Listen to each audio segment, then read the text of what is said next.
Ever noticed how your mind wants to quit the very second things get hard? That's your monkey mind, that's the inner sabotaging voice that keeps you from reaching your potential.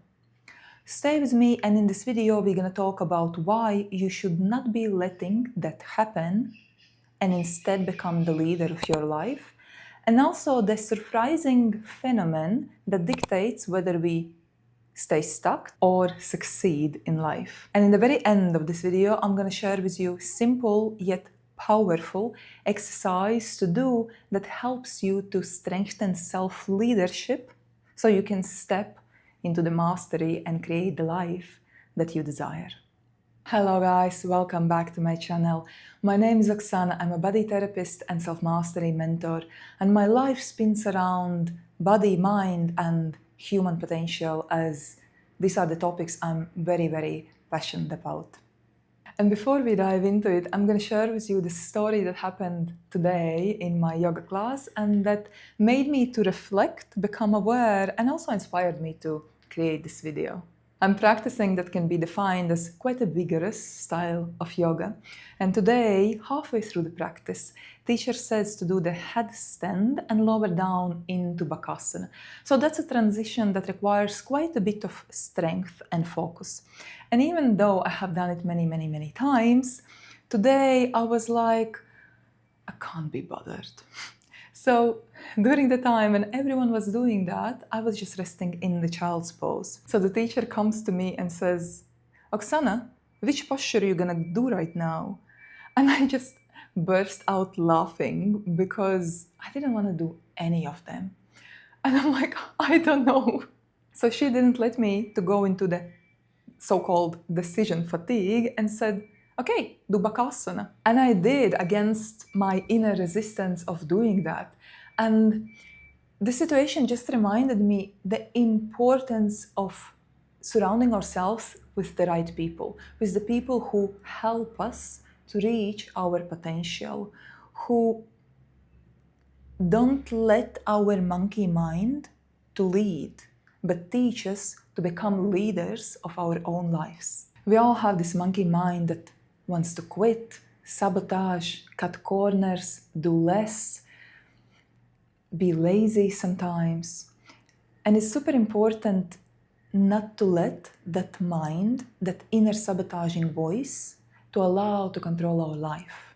That's why teachers and leaders, for example, Tony Robbins, he has this powerful priming technique where he says, I am the leader. I will lead, not follow. And what it teaches is basically becoming aware that you're not going to succumb to that sabotaging inner voice, that you're not going to follow that voice, but instead you will become a leader. Or for example, Joe Dispenza, he does it in a different way, but the same message. During the meditations, he often repeats, do not let your body to become your mind. Do not go unconscious. Stay focused. And basically, what they both talk about, that do not succumb to that inner sabotaging voice. Become your own leader. You must go first. You must lead yourself first, instead of listening to that monkey mind that wants to stay small, wants to succumb to limitations, wants to cut corners. I really like how Ido Portal, who is the founder of movement culture, frames it. He often says that apply pregnancy principle to everything you do in life. Meaning, you cannot be half pregnant. Or you are pregnant, or you are not pregnant. Or you go 110% in, or you don't go. Meaning, there is no place for cutting corners. There is no place for mediocrity. That in life, in everything we do, we must seek mastery. And if I relate it back to my morning yoga practice, then seeking mastery in every pose, in every breath, in every moment of focus, instead of allowing myself to get distracted, float away. And every time we overcome ourselves, every time you override that unconscious pattern, you build evidence in your brain that you are capable, that you are a leader. And evidence, what it does, it creates self-concept. Self-concept is the belief about who we believe ourselves to be. That's the most strongest belief that we have. Meaning, if you believe that you are a disciplined, confident, successful person, you will inevitably act and move through life as a successful person. But here is the beautiful and exciting thing. Who we are is not set in stone, and we can change at any moment of our lives because of brain plasticity. That thing, who we are, our self-identity, it's actually just habitual patterns, a set of habitual patterns. And what is a habit? It's a set of different behaviors. And what is a behavior? It's a very strong neural connection, synaptic connection in our brain. And every time when we catch ourselves going unconscious, succumbing to habitual patterns that are not helping us to reach our highest self, our highest potential, in that moment when we catch ourselves and do differently, behave differently, what we are doing actually is to building new neural connection. And every time we do it more and more and more, we keep strengthening that connection. But the problem is that not always we can catch ourselves. And that's why it's so important to surround ourselves with people who can help us to reach our highest self, who can help us and push us to reach our potential. Teachers, mentors, coaches, friends. There is a saying that you are the average of 5 people you surround yourself with. And I genuinely believe it's true. Some years ago, I had a period where I was feeling very low. We could even say depressed. And one of my friends, I remember, she said to me, Oksana, you are not depressed. You're surrounding yourself with wrong people. And back then, I didn't believe her. I didn't want to see it. But sometime later, I understood that actually she's right. I was surrounded by wrong people who were pulling me down, who didn't allow me to be bold, go bigger, dream wider, and shine brighter. Neuroscientist Swart has emphasized many times that brain is very receptive, and it's super important what information we allow in and where information is coming from, where points of views are coming from, where perceptions are coming from. A big part of it is coming from people we surround ourselves with. And Tara herself has mentioned several times how careful she is about the people that she lets into her life. Same thing often repeats Alex Hormozi, how important it is to surround ourselves with right people.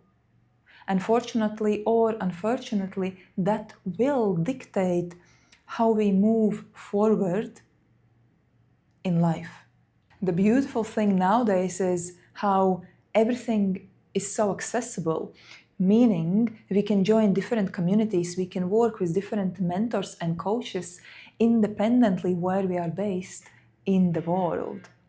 So the invitation here is make sure you surround yourself with people who lift you up, who help you to reach your highest potential, who help you to expand and bloom and discover what's possible in your life instead of keeping you small and stuck. And here is the most beautiful thing, that in order to be friends with this type of people, you must become this type of person. So prerequisite for all of it is to practice self-accountability. And Here is the exercise that you can do daily. Every night before you go to sleep, you will write 5 evidence in your journal why you are a leader, not a follower. Why you are committed to self-mastery and how you had overcome yourself today. What I mean by that, for example, you wake up in the morning and you kind of feel a bit lazy and sleepy, but you still decide to meditate. Maybe during the day you were feeling stressed and you wanted to reach for habitual chocolate, but you stopped yourself, you became conscious and aware and decided not to do that, and maybe do the breath work instead. Have a glass of water, reflect, what are you stressed about? Remember that you are capable. Or maybe you habitually opened social media and then caught yourself scrolling on Instagram and decided to stop it, to interrupt the pattern, and instead use this time wisely that can enhance and strengthen your focus instead of scatter it even more. And every time when you catch yourself going unconscious and bring yourself back into the consciousness, as Joe Dispenza says, or as Tony Robbins would frame it, every time from following your monkey mind, you decide to become a leader of your mind and of your life. That's an evidence, that's a rep. And you write it in your journal before you go to sleep. And what it does, it will help you to fall asleep feeling proud about yourself. And the state in which we fall asleep dictates the state in which we wake up. Meaning, to wake up full of energy and excited about life, we must go to sleep, to fall asleep in a good state, filled with positive emotions and thoughts about ourselves. Why? Because during the night when we sleep, our subconscious mind is actually very active.